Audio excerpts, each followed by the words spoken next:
Well, what have we here? What we have here is the brand new scanner from Revopoint called the Trackit. I have not opened the boxes. These have been sitting in the garage for the last 2 weeks as I try to get to this stuff. This is part of a series of scanners that I have from Revopoint. So I have a Metro X, I've got a Miraco that I've used, and they wanted me to test this scanner out as well. And I said, well, yeah, that could be a whole pile of fun. And part of that is just seeing how far this scanner technology has come in such a short amount of time. First of all, the box is much better. This is starting to look like a serious piece of kit. So there's the first big case coming in. Too much fun. And here's the second box to come in. So these are, they're not pre-production units, but they're basically the first production units that are coming to us. So let's get this one out. You can tell right off the bat, this is a little bit more serious. With each scanner that I'm getting from Revopoint, the quality just keeps coming up and up. All right, so the first one, the Miracle came in a little pouch. The Metro X came in a really nice case, and now we're up to Pelican style shipping crates, which is great. So let's open it up and see what we have in here and see what this thing will do for us. Okay, so I already know what some of these parts are just because I've seen the adverts, but I haven't seen it in like real life before. Wow. Okay, so this is going to be the device that's tracking you while you do the scanning. So in the past, we've seen, as we've scanned various things in the garage, which are still out on display, right? Fenders and engines and other things. We've seen that there are challenges with doing each one of those. And one of those challenges is there are many different ways that you can scan. And one of them uses markers, right? So we've seen that when we were scanning the fender. And we can also scan using structured light. Or we can scan with lasers. And the laser scanning with the Metro X was great, but you have to put markers on things. The Trackit removes that step because the markers are now on the scan head, right, which is this thing. Wow, light. Cool. Okay, so a little different than the Metro X, but not a whole lot. You can tell there's some familiar similarities. It has more lines to scan with, which is good. Larger objects are going to need more lines. And then the idea is that this device scans the scan head with the reference markers on it, and it always knows where that scan head is. And then you don't have to put markers on things. You are the marker. So it's watching you, you're scanning, and it should work great. So let's get this thing unpacked fully and start my very first scans using this tool. Let's start digging into the cases and see what we have. All right, I know that this is a calibration board that's necessary to get everything up and running. And you'll also notice that everything in the case is fitted. All this stuff kind of comes in like that. It's just, it makes dealing with the cables a lot nicer. Here are the cables for it. Everything is color coded so we know where it goes. Again, I've never set it up before, so we'll find out together how it all works. But I know there's a couple of essential calibration steps that have to take place before you really set off in earnest here. So let's start to get some of this stuff set up. Again, if you're not familiar with the channel, this is the project. So this is my 1966 Volvo Canadian that I've made most of the parts from carbon fiber. It'll get that 5-cylinder engine at some point. It already has an independent rear suspension, an independent front suspension. It won't be that front suspension. It'll be something better. So we're busy making that. Consequently, we need some 3D scans of stuff. So let's get the other part popped open. So away we go. That's part of calibration, that piece right there. And it's got a couple of nice tripods. They're going to serve slightly different purposes and coming out labeled, which is nice. Right, so really nice quality actually. And if memory serves, these legs are meant to fold down in the other way. Reminiscent of, say, a better quality Manfrotto tripod, something like that. Yeah, like aluminum in construction, heavy duty. Love this stuff. So we'll get this set up. I know I need some distance to do the calibration, and whew, tight quarters in here, but we'll make it work. Do you have my laptop in here? And I am going to need to watch the video for how to get any of this done. That's a given. All right. This one folded out. So that's meant to sit at a much higher splayed angle. And that's the scanner tripod. That's the calibration pole. And see which end they want up. Right, it comes labeled. Everything's labeled, so that's really handy. Grab the rest of what we need. So we need the USB flash drive, which has the tutorials and everything on it. Right. What everyone's project car does, right? Hold stuff. It's got 2 dual axis turntables that come with it. They are color coded, right? They do different things. So that one says it's for the tracker, and this one says it's for the scanner or calibration pole.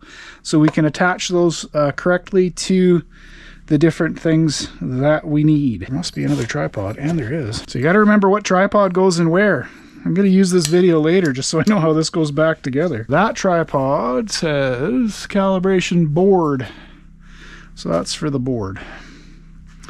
I am running out of room in here.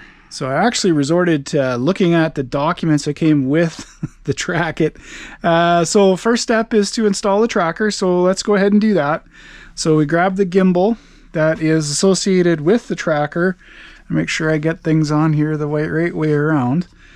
And it looks like the Trackit, the tracker, I'll get all the terminology sorted out. The cable's out of my way. Alright, so the tracker itself, oh yeah, okay, I see the hole. It wants you to align this with that. And tighten it up. Even I can get this to work, folks. Okay, 12 volt scan, in she goes.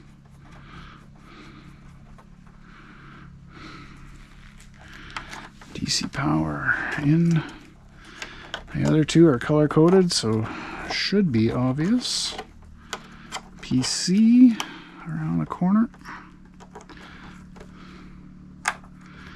I like that. It's USB-C, but it's got a screw connect to it. That's nice. And then there's 2 of those. And they're the same size. And there is another one. Connects to tracker. We'll just sort it out one at a time. It's the yellow ones that are indeterminate at this point. Connects to scanner. Connects to scanner gimbal. Connects to PC. It's keyed. That's nice. Let's not guess too much with this. It's nice and tight. Okay. Back in the box for safekeeping for a sec. That in there like that. Pole. I wonder which way up is. Oh yeah, that. There we go. Okay, you can't really get this too wrong, can you now? This would be the scanner gimbal.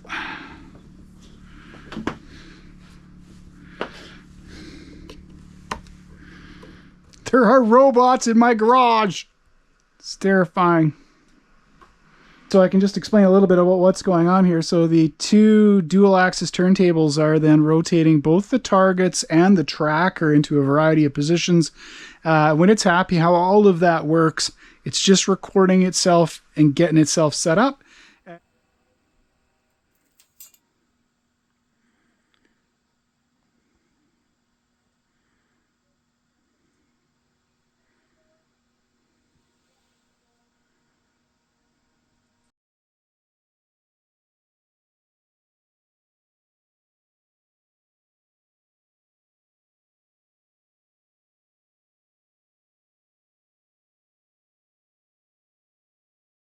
I've finished the calibration now, and you can see sort of how I've had to change things up from my original setting. So I've had to set the other gear up over here on a table near the door. I'm standing over back at the toolbox because I need 3 meters worth of distance to get this done in various steps. And this is the final phase. This took all of about an hour to get done, including setting everything up. So as far as a calibration phase, you don't have to do it very often, so that's good. I thought I'd just quickly touch on a couple of things here with the scanner. Here we are at the business end of the tracker. What was unclear to me when I first got the unit was where the 2 yellow cables go that are marked gimbal. It turns out those are powering the gimbal. They're not really talking with anything because the dual axis gimbals are wirelessly controlled, so they don't need communication. So they're just power, so it doesn't matter which way they go. I've tried it both ways. It works both ways. And one thing I'll tell you, this cable that comes out, okay, it's got the 3 lines in it. It's coming out. Don't forget, there's a hook on the cable, and you should be putting that hook on the appropriate spot here at the bottom of the tripod. So that's looking after the details, because this way you take the strain off that hook, because the tracker has got to do its, dance as it's moving around and getting its calibration. Over here, again, nothing big. All we've done is switch out the pole for the scanner itself, and then put the calibration plate over there, as marked by the included felt pad, which does fit on a 6-foot table quite nicely. So with that and 3 meters worth of space, you can get the calibration done yourself. All right, now we're ready to go for our first scan. I'm very excited to try this out. So in past videos, you've seen me use markers on fenders. You've seen me scan the engine just using structured light. Now we're going to have a look at how this latest trick from Revopoint works. We're going to do a crossed laser, right? So blue laser light. That was producing great scans with nice stability with the Metro X. And we're then going to move the dots off of the feature and have the dots followed by that thing over there, which is watching me all the time. That's the literal tracker. So the tracker is doing the observing of the dots on the scanner itself, while the scanner scans the object. And I'm going to scan the same engine you just saw in the last video. All right, so we're going to go not very slowly. This thing can scan at some speed, but we're going to scan that surface, doing a nice smooth pass. If we have any errors or problems, we're going to pause. We're going to go back. We're going to correct those. But let's see how she works. We'll go to full screen mode here just so we can have a look at how it works. Again, if it's me and I'm doing this, I'm almost always looking at the screen. I'm almost never looking at the part. Like, I want to make sure I'm doing a good job. So where it's green means go. All right, so you've got enough points in those green areas to make it happen. In the blue areas, it's just starting to acquire a scan. Try to move very smoothly. I'm just so happy with this. It's unbelievable. So this is 1 hour from start to finish. So from the first time I touched that scanner until the completed scan, 1 hour. That's amazing. That's so much less time than doing it any other way. All right, so let's move this into the computer and just have a quick look at it. So all we're going to have time for today is just a quick look at that meshed model that we just produced in the garage. Now I've again switched over computers and we're going to have a look at the mesh. And I can tell you what I can see right away is this is pretty typical of that crossed blue laser light scanner, is it sort of gives this hashed look to everything, which is a pretty good sign that I'm going to need a few more points in that scan. But very impressed with the first go around. Again, I've only ever used the scanner one time. And these are things that you can settle out pretty easily here in the software. Like that's captured every bit as much detail. Remember, again, the engine block itself was it had some baby powder and alcohol sprayed on it, and then it had a shiny bell housing lopped onto the back of it. And most scanners don't like shiny things. This thing did not miss a beat covering that shiny object. So you really don't have to worry about scan spray and other things to get this to work. Very happy with the quality of the scan just at first blush. Some of the artifacts and things that you're seeing in here as we sort of get in and have a look at it are pretty easily touched up. Sometimes I do this in a more manual mode. I may go out and, say, rescan an object if I'm unhappy with that texture. So if I'm not happy with the crossed hair look or the cross-hatched look, I can easily remove it from this object. I can do it this way, and that way I can preserve the borders and boundaries and things that I want. Again, I think I can fix this up just with a little bit more time on the scan and a few more looks at the settings. Like, I didn't have any time to look at any of the settings stuff, but I think you can see here that this is all corrected pretty. Like, these are minuscule little differences. Easily smooth these out, leave the sharp edges where I want sharp edges, smooth around things. I mean, if that actually mattered. In terms of the accuracy of the scan, this is very fine and not really worth troubling about. Okay, we're going to wrap the video there. So that's just a quick peek as an unboxing of how the Revopoint Trackit works as a scanner. I've only scanned a couple of things with it so far. There's been some recent updates on the software, but I haven't had any problems so far. It's been fantastic. What a great scanner. I did forget to point out as I was unpacking things that the crates that it comes packed in also have wheels and a handle and things for towing it around. Of course it does. Looking after every detail. What a great piece of kit. So super happy with this. Now, I know I've been bringing out lots of videos on the scanner stuff lately, and honestly, it's just because I'm working on things in the background. I need the scans in order to do the engineering that I'm doing on the car. I know lots of people have been asking about, okay, why are we doing so many scanning videos? Well, we're doing those because we need this technology in order to get the car project moving along. So I've got the suspension stuff is getting done. I've got other things, engines and transmissions and stuff that I'm sorting out. And the engineering's kind of boring. I'm not too sure how to bring you guys that content. I'm doing the best I can at trying to make that at least interesting. And I'm learning a lot along the way. And sometimes that just makes things a little bit more difficult to explain. Anyway, thanks for tuning in to this one. I hope you've enjoyed and found the unboxing and calibration and first scan video to be informative. And we're coming back with a more detailed video on an exciting new project that I'm going to be getting into here in the next little bit. So hopefully within the next couple of weeks.